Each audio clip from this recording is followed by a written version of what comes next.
Ристо Пенов, актуелен министер за локална самоуправа и поранешен градоначалник на град Скопје.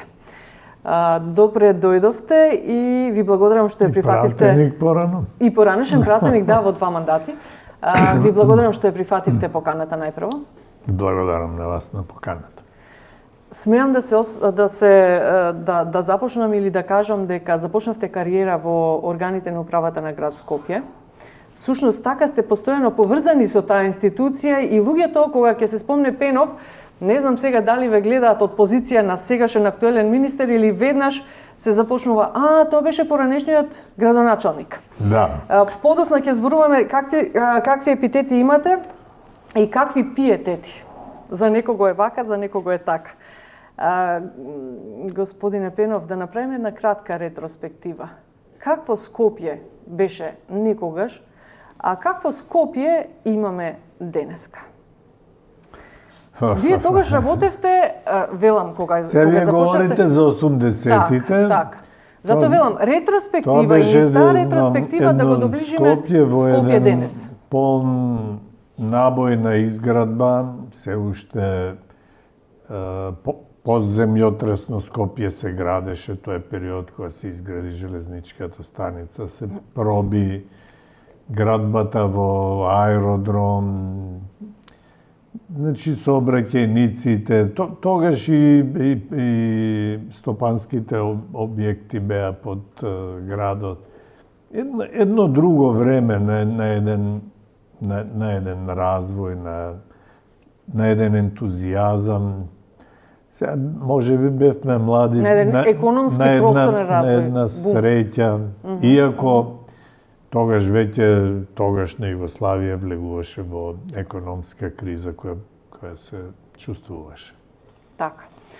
Ама какво Скопје имаме денеска? Каква е вашата слика?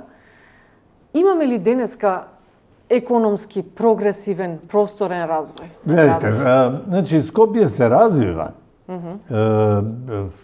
И од моје време до денес тоа е различно. Без оглед дали ни се допаѓа или не. Но најголемиот проблем е темпото на развој, кој е диктирано пред се од финансиските можности, е мало. Тука, ако се додаде некои грешки во менеджментот, па погрешно инвестирано во Скопје 2014, и доаѓаме до оваа состојба. Но најстрашното што ние не го гледаме, а го чувствуваме и ни го прави тој негативен печаток е разорувањето институционално. Значи, не можем да се пофалам и во моје време дека тука се постигнувал некој развој, бидејќи се водеше, и јас сум водел постојано политика, да не се оптоваруваат граѓаните, ниска цена на вода, на превоз, на ѓубретарина, но сето тоа ги јаде функциите и потоа доаѓаме во една ситуација во која сме сите незадоволни. И таа е денешната слика, тоа е денешниот проблем кој ние сите го чувствуваме. Гледате среќни лица на луѓето кои што живеат во Скопје. Како вие, сега од позиција, ве прашувам од позиција на обичен граѓанин, се чувствувате видите, во градот? Ние 30 години живееме во таа транзиција, никако да го погледнеме светлото. Иако и сами си придонесуваме, ние не го гледаме каде е клучот, да ја отвориме вратата и да влеземе во... Но премногу сме оптоварени, премногу се меѓусебно негираме, па дури... Сакате да кажете, премногу сме критички осврнати кон себе. Па не е тоа, да си критички осврнат на состојбите, направи позитивно, не е критизерски, негаторски. Тоа додатно не дестимулира, декапацитира да влезеш во решавање на проблеми, да успееш во еден проект кој ќе го зафатиш, луѓето да следат, да сакаат да го постигнат. Не.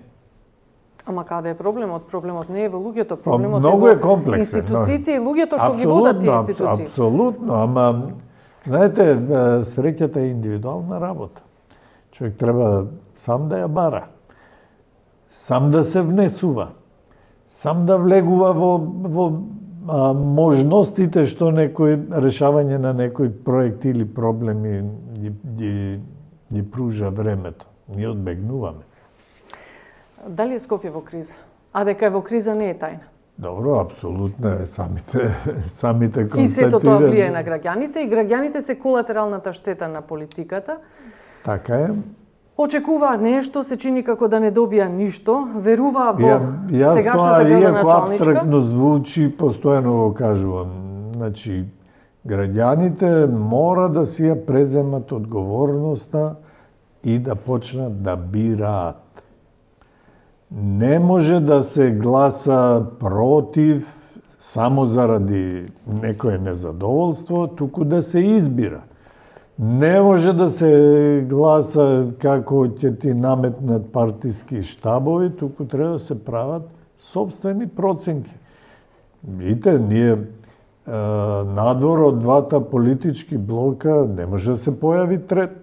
Колку и да е квалитетен, колку и да има решение за сите проблеми. Иако тоа е проблем некој да може, еве на пример во Загреб тоа се случува, нели као невладина почна, па се реорганизува, презедува Загреб.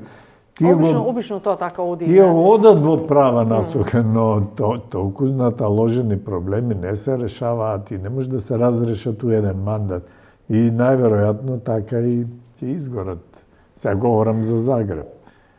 Но ние треба да даваме поддршка на вистински, на решенија, на личности, не на партиски надвикување по митинзи, по Да, ама ние се симнавме на тоа ниво да имаме партиски надвикувања на говорница во град Скопје, во Советот на град Скопје. Да, на нивото станува се поинтересно и народот не очекува решение, туку народот едноставно како условно речено се слади до кај ќе оди, до кај ќе оди.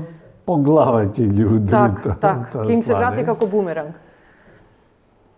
Се надевам дека го допревме дното во тие расправи во градот Скопје и дека ќе отпочне нешто да се Оптимисте.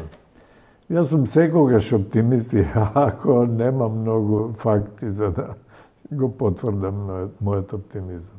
Како гледате и оценувате работата на актуелната градоначалничка Арсовска?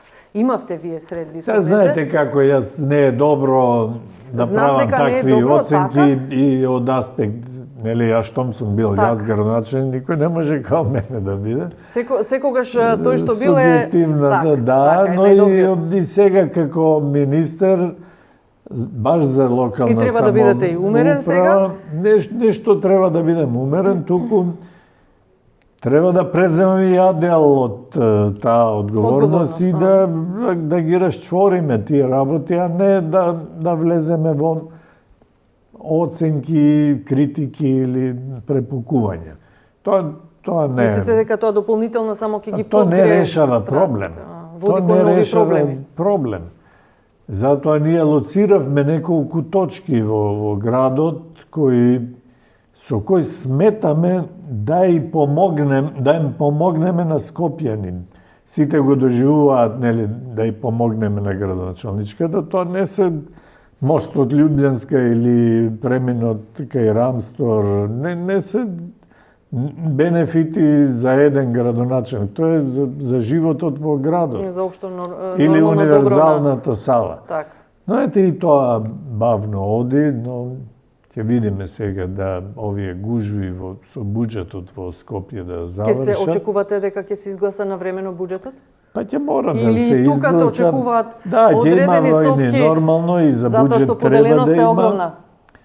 Но ако не се усвои буџет, советниците одат на избори и тие, мислам, ќе изгласаат на крајот некако. Не им оди во прилог, да, ќе отпаднат од Сепак е некоја привилегија да бидеш советник у Скопје. Така. Реков дека имавте средба со Арсовска. Вие всушност кога дојавте на функцијата направивте, да речеме, многу во самиот старт, уште на самиот старт, значи се впуштивте на терен во сите оние горливи делови да учествувате и да видите каде е проблемот. Што ви беше предочено од незина страна? Каде гори, каде е горливото прашање во градот или ги има?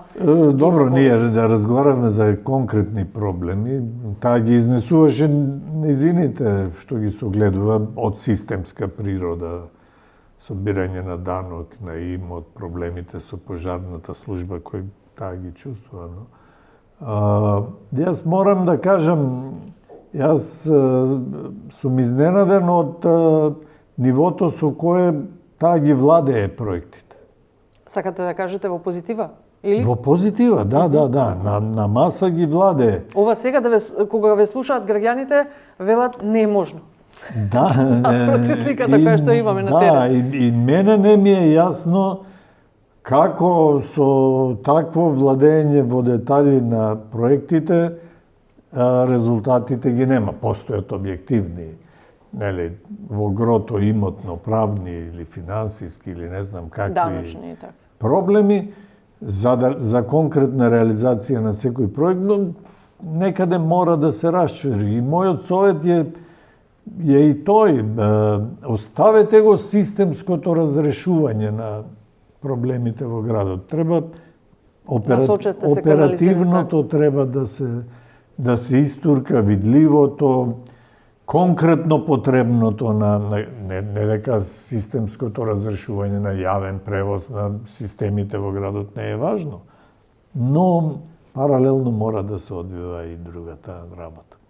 Се сретнавте со Славевски? Што сте сега вие?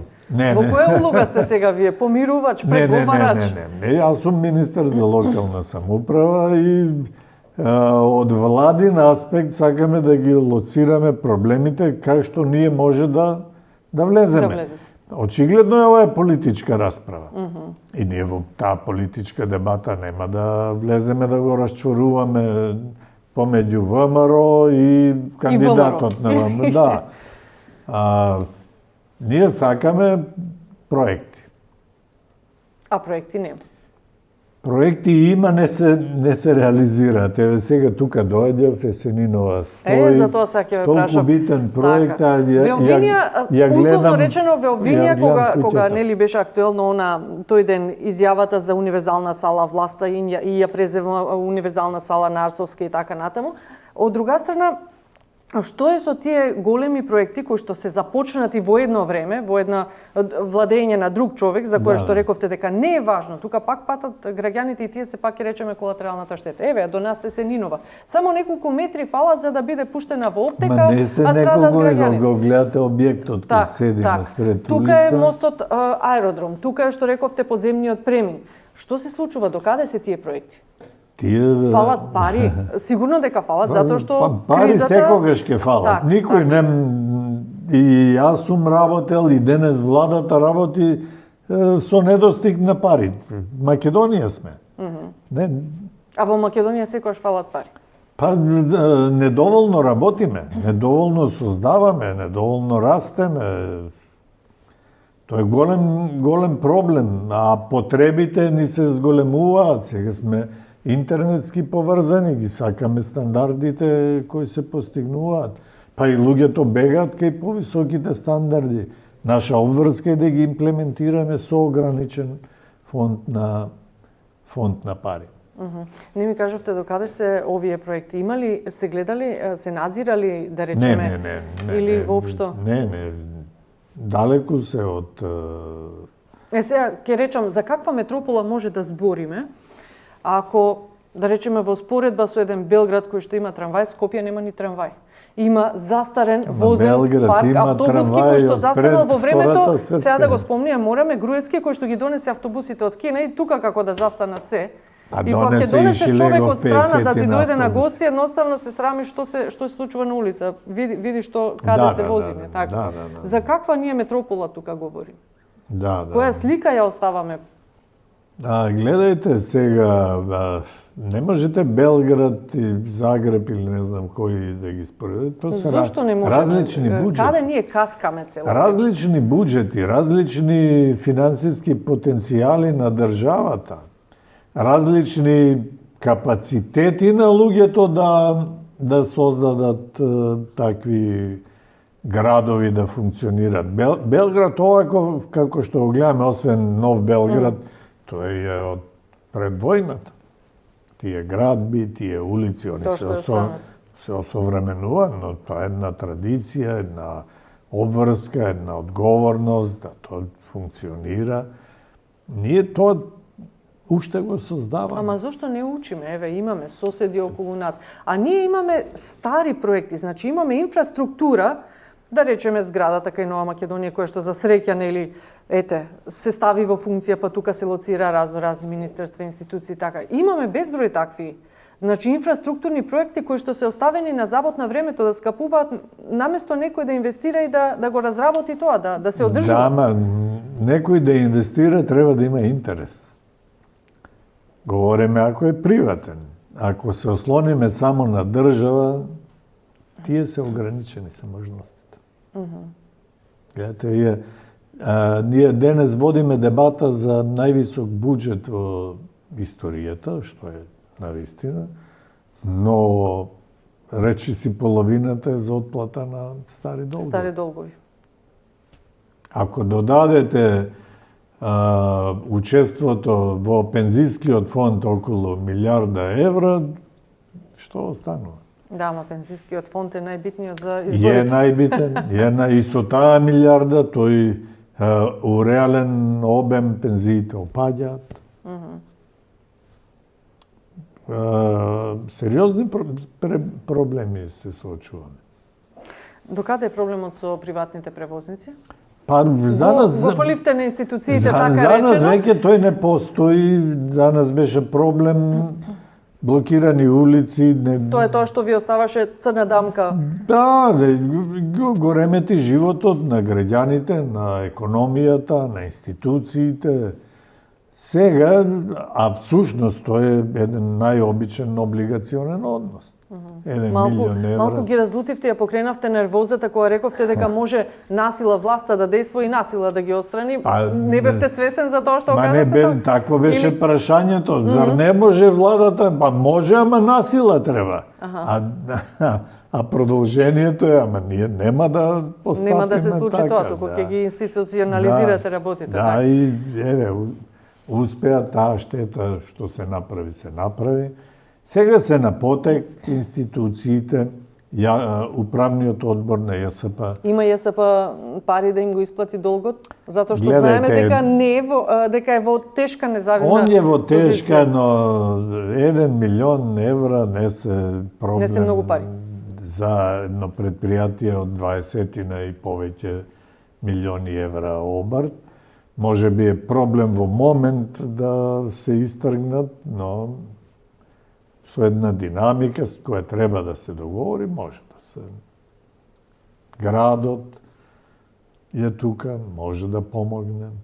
И треба да помогне, мислам, тие се една институција. Да, ама не се слушаат едните со другите. Не, ЈСП и градот се едно. ЈСП и градот, да, ама приватните превозници и градот и ЈСП. Приватните, тоа е друга димензија. Ете, на друг начин градоначалничката го решава проблемот. Тој не е само проблемот на едниот милион, таа им ги раскина договорите. Сметате дека за тие протести имаше политичка мотивираност и беа искористени како алатка во борбата помеѓу ВМРО и АСОС? Апсолутно. Па замислете, таква тешка блокада на Скопје за 1 милион евра. Индивидуално тие пари многу значат, но за институции, за не знам колку превозници, за може би и вашава фирма од некаде побарува се да го блокирате градот, овој не ми плаќат. Тоа беше политички поттикнато со намера да се руши власта. Колку успеа, тоа за тие што не знаат да проценуваат, можеби таму се добиваат поени. Сметате ли дека Арсовска е, еве, како што вели опозицијата, ќе цитирам, деловно способна да го Ама води немојте градот? сега во такви, јас ви реков, јас бев изненаден од капацитетноста на познавањето на проектите. Сега вие говорите за деловна способност. За оперативно водење се тоа е друга димензија, тоа ќе видиме. Така. Рековме дека сте оптимист дека ќе се изгласа буџетот на град Скопје. Ајде да Не биде. тука оптимист, туку мислам дека секој советник ќе биде рационален. Ако не го изгласа, оди на избори. Дали ќе биде повторно на листа и дали ќе успее да си го добие местото, не верувам. Сега поинаку граѓаните ќе гласат. Ќе гласат. Нема, предпоставувам, нема исто да биде. Денојве имавте изјава дека децентрализацијата ни е на пониско ниво од европските стандарди, што е очекувано, да речеме, не е некоја несогласица или тајна. Кои проблеми ги имаме ние конкретно кај децентрализацијата? Дојдовте на ова министерска позиција, А што е сега она јас што ќе го ви воочите? изненадам, но ние имаме проблем што и ова ниво на децентрализација Се одржува. не успеваат да го менаџираат Така, веќе ми го наметнавте следното прашање. локалните самоуправи.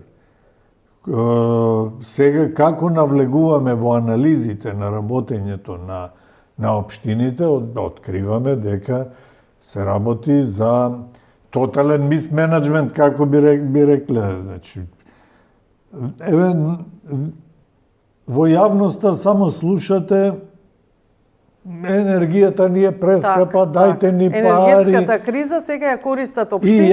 Така, па ќе формираат предпријатија за Јас улично нов на собствено. ова работно место по нивните Теркови. барања и отворив дебати во владата со министерствата, дајте пари да им дадеме, за да на крајот излезе дека изворот на приходите за јавно осветлување го контролираат, го регулираат самите општини. Така. Комуналната такса за јавно осветлување ја одредува општинскиот совет.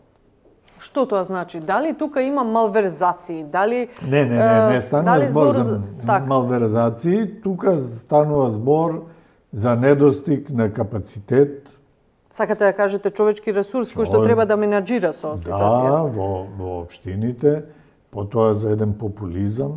Зошто јас да ја покачам комуналната такса кон моите граѓани и да губам гласови и или углед. гласови?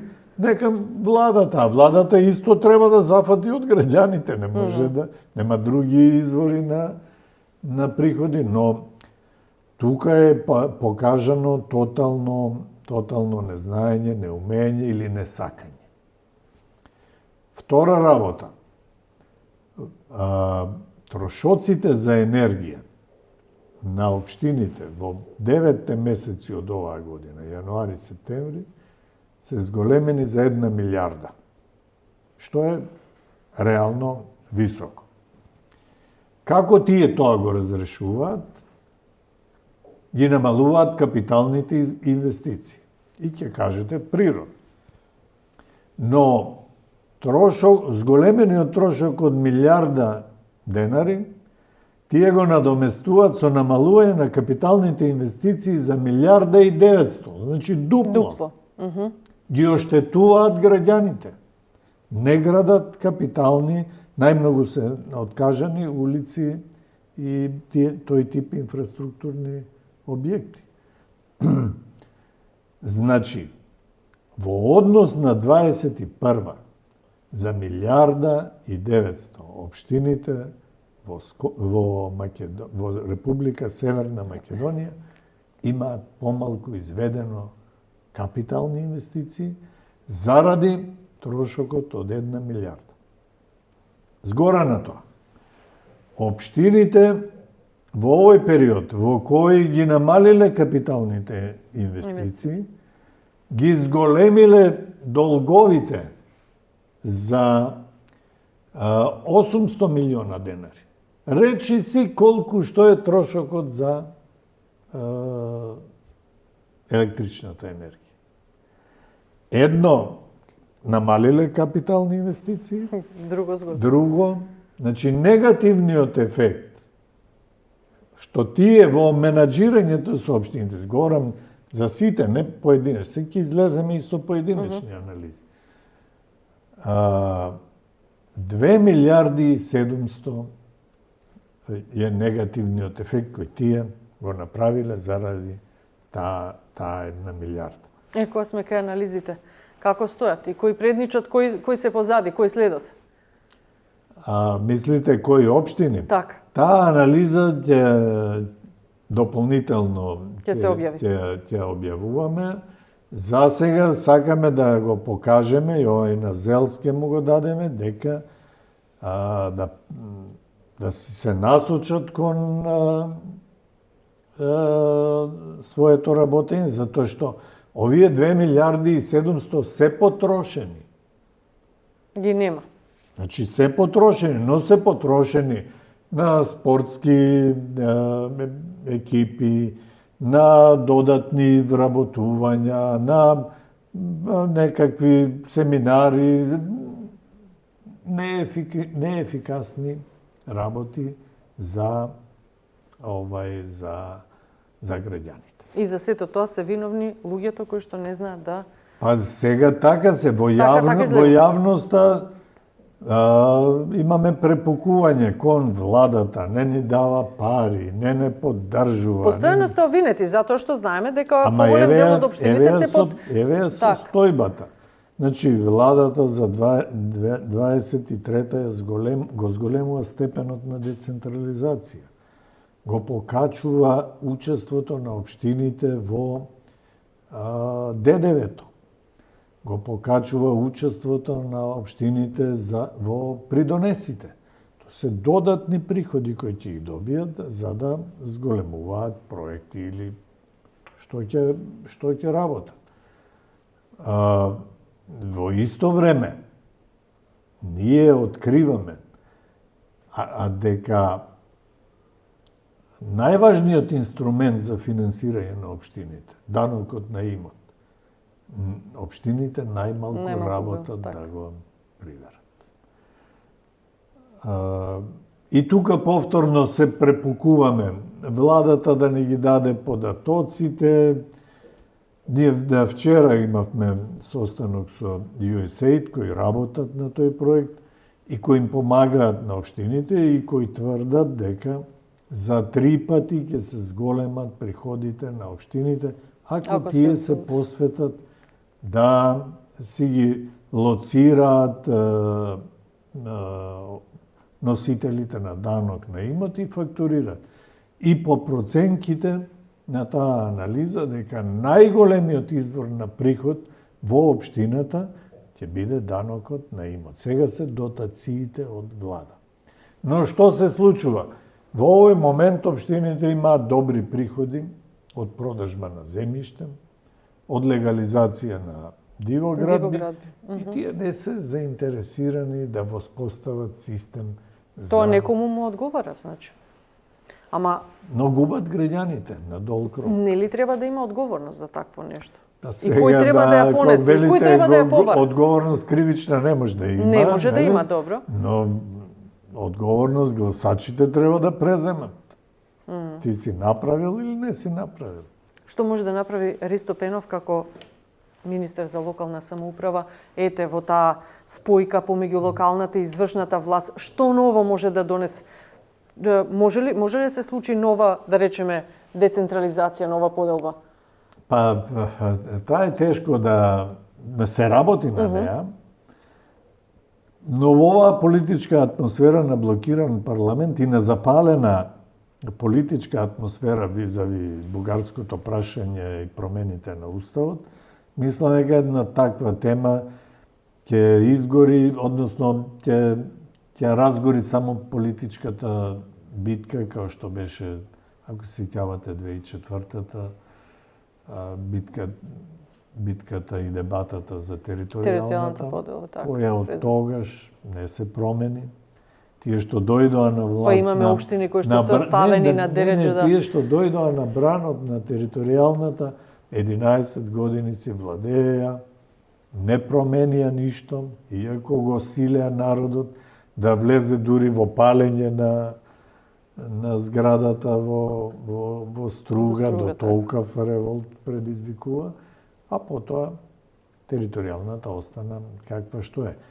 Денес се наметнува потребата од некаква промена во тие односи заради депопулацијата која произлегува од податоците од пописот. Имаме општини кои се намалуваат, имаме општини кои што се мали и некои од нив немаат капацитет, да. Така, оставени сами на себе и дали ќе додржат. Се работи на таа асиметрична децентрализација.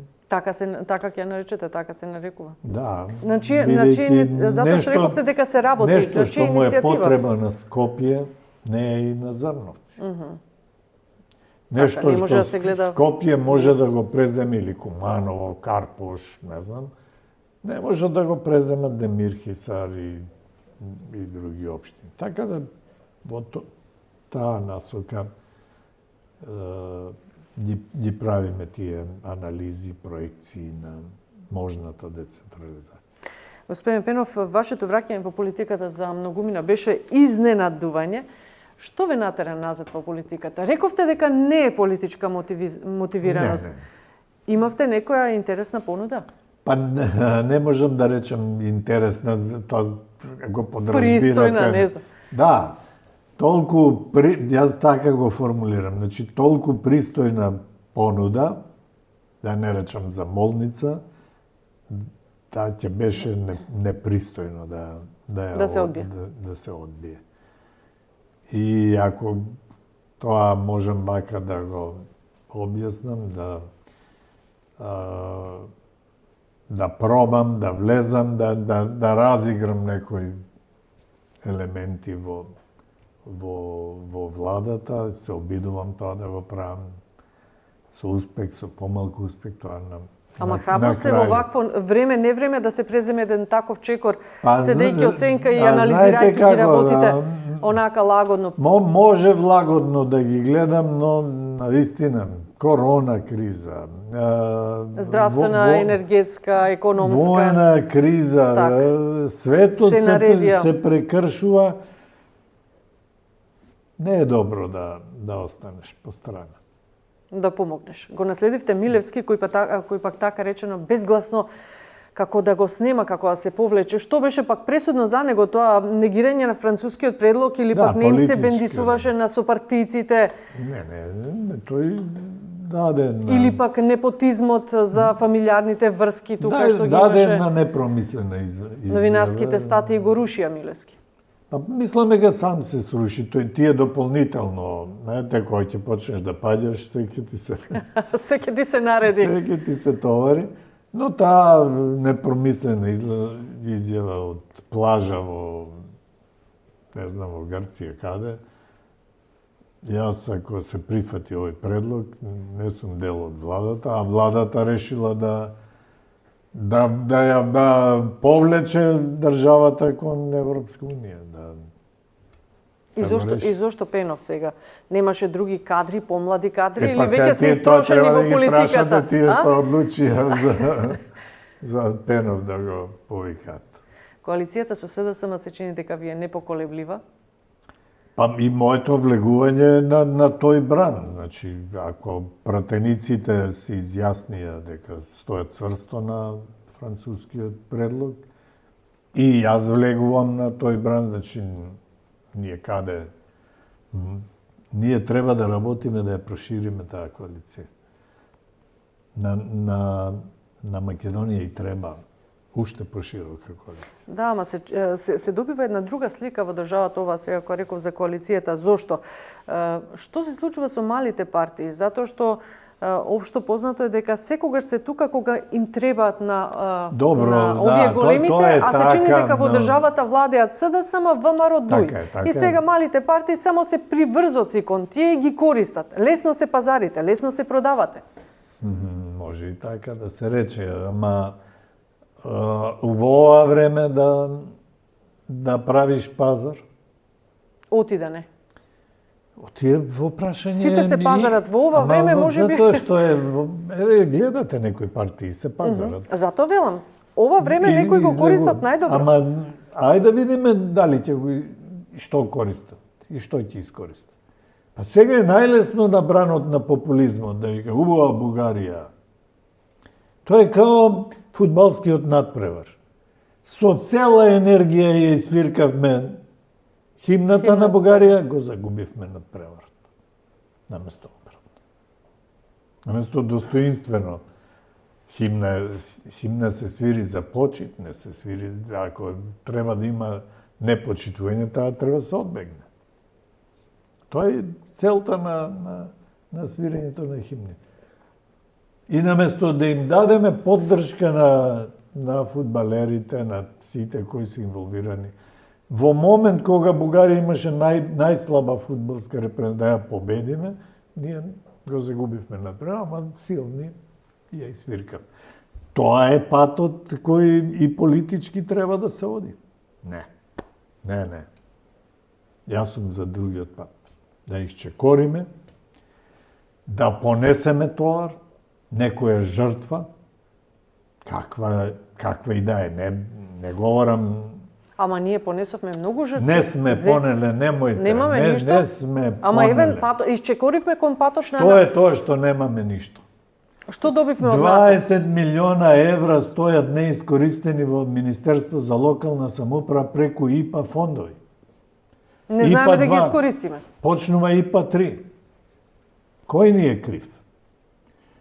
100 милиона Не знаеме да напишеме 100 проект. милиона стои блокиран закон во парламентот за помош во енергетика. Блокирање. 130 милиона евра е пречистителната станица стои блокирана во градот. 75 милиона БТР систем, па тие пари да влезат во македонска економија. Па за 2% GDP го качуеме одма во следната година. Економисте, му бевте помошник и советник на Гошев и добро ги познавате тие работи. Добро. Така, тука нема дилеми на тоа поле. Што е со една изборна единица проектот? И тоа е заглавен. Кому одговара, кому не одговара? На малите партии одговара. Јас така. мислам дека и на државата, но во други времења. Во ова време, на вака исполитизирана јавност, со потреба од промена на уставот, мислам дека тоа нема да дојде на дневен ред и дека само дополнително може да ги влоши состојбите во држава. А уставот ќе дојде на дневен ред? Како така? Европа не Треба да скинира, дојде. Бугарија не блокира од друга страна, ние самите треба да се насочиме, убаво си рековте. Сега се чекаат уставните измени, кои што пак носат една друга кај нас, затоа што сме малку така карактеристично општество, носат една друга, да. Затоа што не си ја гледаме иднината. Можеле да бидат албанци, турци, роми. Тоа стравуваат сега поголемиот дел, еве поточно да речеме опозицијата, затоа што ќе се отвори Пандорината кутија, па албанците ќе бараат. А еве на средбата, на лидерската средба, Али Ахмети гарантирал дека нема да се отвори тоа. Гарантирал? Да. И ги критикувал тие што го отвараат. Пред Мицковски, пред кои се таму лидери на опозиција. Што поточно гарантирал? Дека нема? Дека нема да се отворат. Дајте ова прашање е за Европска унија. Да го завршиме. Ќе влезе ли Таравари во власт? Тоа е прашање за Ама и председателот на вие сте владата. дел, мора да бидете информирани. Информиран сум колку сум информиран, но изјави на таа тема дава председателот. Има некои разговори, но до кај се како е не. Така.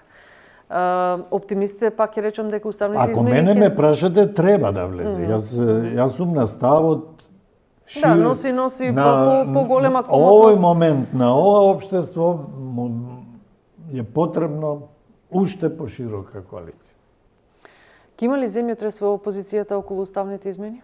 Еве, синоќа нешто читав такви некои наслови, изјави, не знам чиви се, само ги прочитав бомбастични наслови, земјотрес во опозицијата мора да има и ќе има.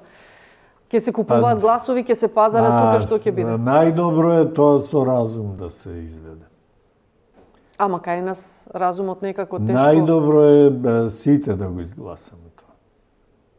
И еднаш да покажеме дека ние одиме во еден правец. Тоа нема да ги промени рейтинзите или, не знам, политичките програми, ниту на едните, ниту на другите.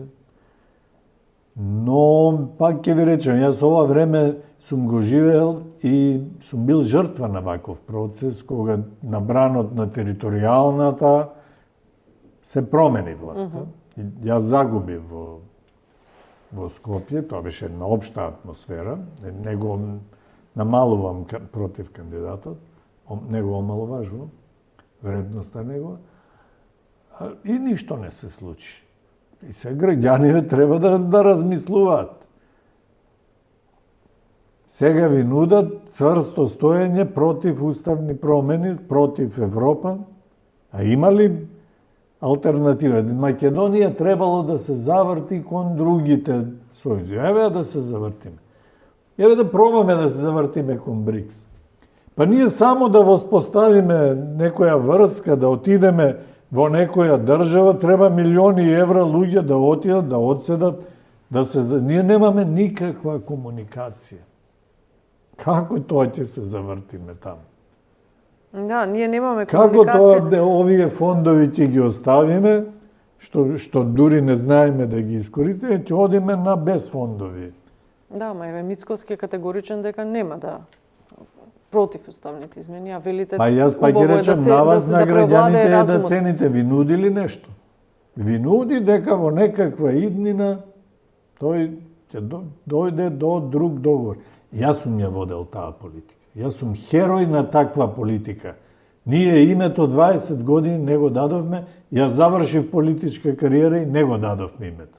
И јас сега треба да им се извинам на граѓаните, што сум учествувал во упропастување на 20 годишно нивно. Ако сме го решеле порано, во друга состојба ќе беше Македонија денес. Ќе бевме подобри. И така треба да го гледаме и оваа денешна блокада. Што се прави на патот кон Европа.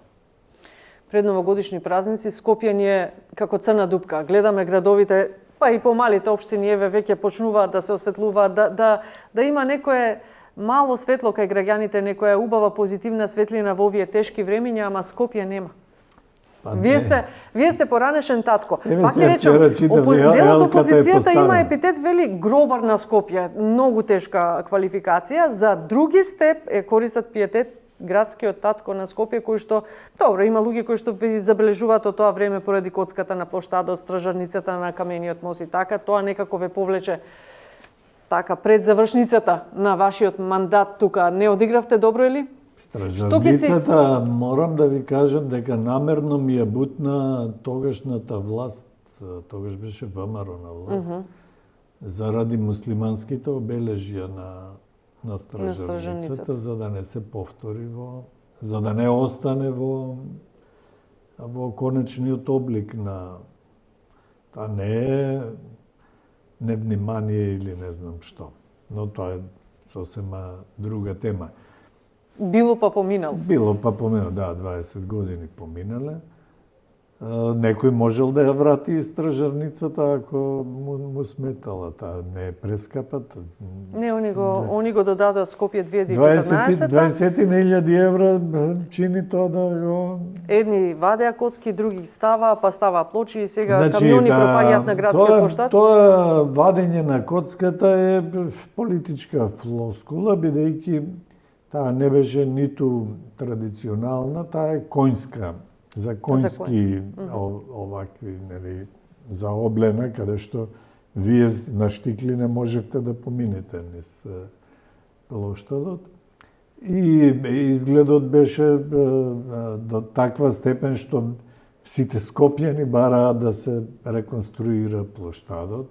И јас сум поранешни градоначалници што сум разговарал, Драголюб Ставрев имав среќа да комуницирам со него. Жалеше што не успеал да, бидејќи тогаш они биле насочени да градат парите во студентски дом, во стопански објекти, плоштадот го занемариле и не успеавме, не успеале. Така да тоа беше наметната, не е моја измислица, и таа коцка никако не можеше да остане. Но за да има имавте назнаки... и сега обвиненија дека тоа го направивте за личен профит, нели, за оној, како се вели, бетон од Босна и Херцеговина, набавување и така натаму. Да, сега ќе ви кажам, значи целата инвестиција на плоштадот ја што ја направи беше 1,5 милион евра. Само споменикот на Александар 10, 12, колку е? Така.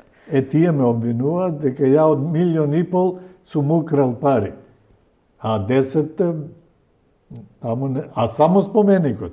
А коцка пак што ставија на плоштадот? Да, затоа велам сега пропаѓаат камиони. Поскапа од најквалитетниот камен за плоштад што е ставен, кој е присутен во Трст, во Загреб, во Белград, во Грац, во други градови, кој што е со